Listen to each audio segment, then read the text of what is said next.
వల్లీదేవిని వివాహం చేసుకోవాలని సుబ్రహ్మణ్యేశ్వర స్వామి ఎంతో ప్రయత్నించారు. కానీ వల్లీదేవి ఎప్పుడు సుబ్రహ్మణ్యుడితో మాట్లాడేది కాదు.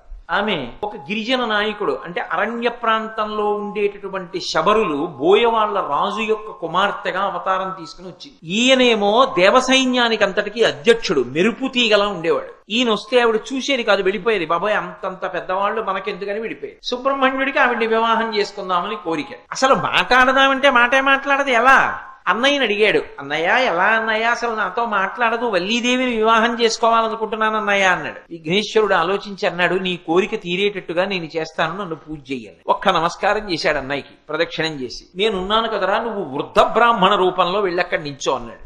వెళ్లి వృద్ధ బ్రాహ్మణ రూపంలో నించున్నాడు సుబ్రహ్మణ్యేశ్వర స్వామి. వల్లీదేవి చెలికెత్తెలతో ఉద్యానవనంలోకి వచ్చింది. వెంటనే విఘ్నేశ్వరుడు పెద్ద ఏనుగు రూపంలో వెళ్లి తొండమెత్తి పిచ్చెక్కిన ఏనుగు రూపంలో పెద్ద ఘీంకారం చేస్తూ పరుగులు తీశాడు.